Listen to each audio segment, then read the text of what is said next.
What are some of the ways that nature has inspired you to be less, I'm trying to think of another word than like scripted, but you're like, whoa, I guess I have to relearn this That's thing. a really good. Well, yeah, because I didn't have the kind of natural romping childhood that, that we all idealize. And I had to, as I entered adulthood, I realized that I didn't feel like I knew nature well enough to take part in it.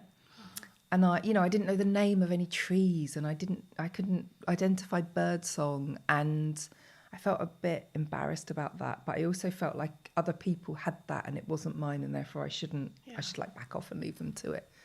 And in Electricity, I wrote about taking this long walk, and that was a real transformation for me, because not only did I learn to be outside without feeling intense discomfort and constantly like, well, something's going to sting me, something's going to sunburn me. Where am I? I'm going to get tired, I'm going to get hot, or I'm going to get cold, and like I'm going to get wet.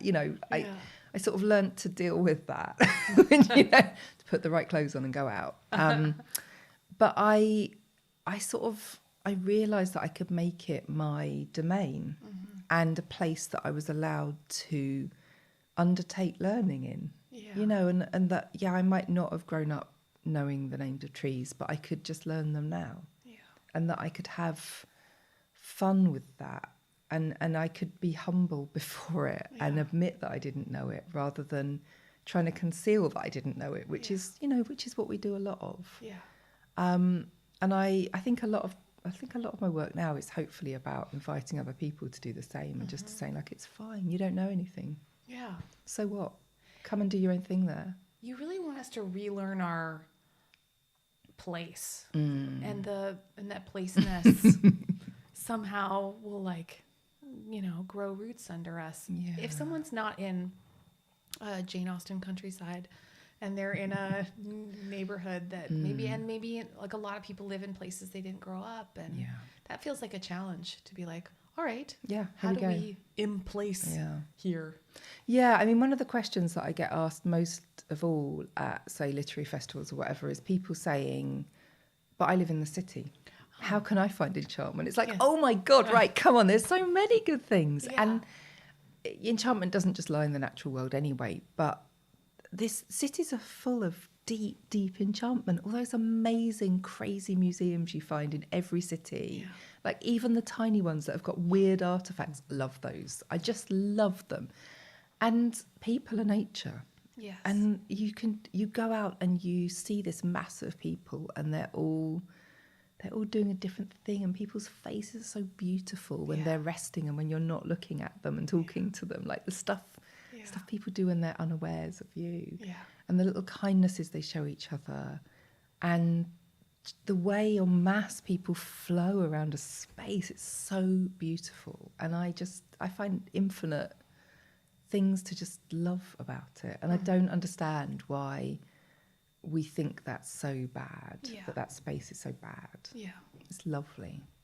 That kind of reminds me of the People of New York account. Oh, that's so nice. Falling in love Humans with, of New York. of New York. Sorry, that's it. But when you described, I thought, that is like falling in love with the granularity of strangers. It's amazing, and magic again. I mean, so often when we the contact we have with other random humans is often conflict, isn't it? We've bumped into each other, or we've got a bit cross with each other, but you have to point your attention towards them when you're not cross with them. They're pretty lovely. Yes. It's a bit like children. If someone didn't have if someone felt very floaty, they get their habits, but their habits don't feel connected to where they are, or even maybe enough. Just like it's hard to get that settled feeling. Grounding yourself advice, kind of thing. How do people maybe some first steps for how people might say, "Oh, hey, here I am."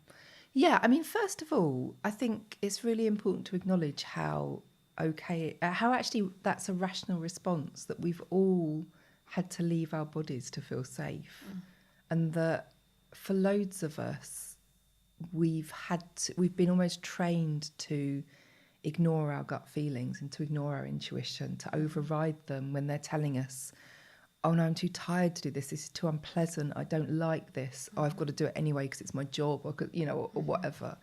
And so I think it's no mean feat to learn to get back into your body like that. And it's okay for that to be a process.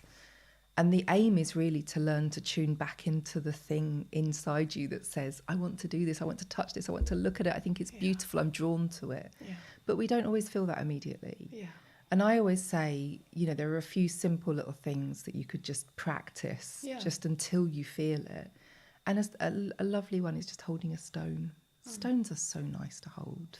Like, go looking for a stone wherever it is, and it's okay if it's in one of those garden arrangements of stones. That's okay. That's still a real stone.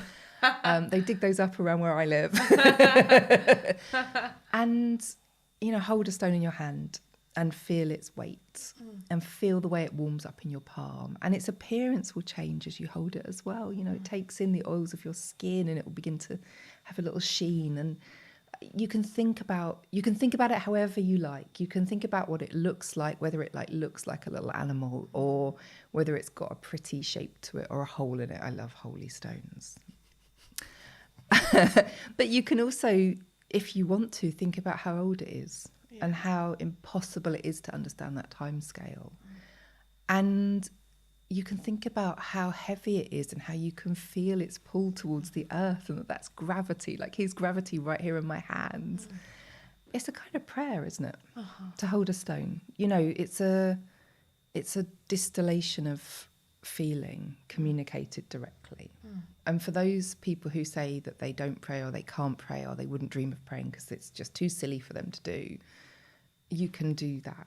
Like, that's the same. It's the same thing. You're communicating with something much greater than you are. And you have to acknowledge that stone is at least of greater age than you, if nothing else. Yeah. For this trip to London, I told my little family everyone can have a dream for it. And my son's dream was, we was talking to my dad, his grandpa, and they were talking about the Thames going up and down, and that there's these the barrier mud larkers. Oh yes, there are. Go find things. And since Zach's dream is just the act of finding, it's really good. We have just been talking about this for months. The fact that his eyes will look for hours. He's devastated only by the fact that I will only do it once for 4 hours. Then I had to buy gloves for it, and I had to register it with a person That's who right. had to have an official. You do, and I have to have an official guide / archaeologist. That is correct. Yeah. And he's like, and every 2 seconds is, do you think that I'll find something that we have to register with a museum, or because I really just want to touch everything. Okay, so a very good friend of mine used to be one of the people you had to register finds with. She worked at the British Museum, and when she was junior, she had to sit there and people would come in with things they found. And I think the vast majority of things are not really worth registering. And some were quite, like, eccentric. You're like, actually, that's just a syringe. What a job that is, though, honestly. Just people coming and showing you their treasures.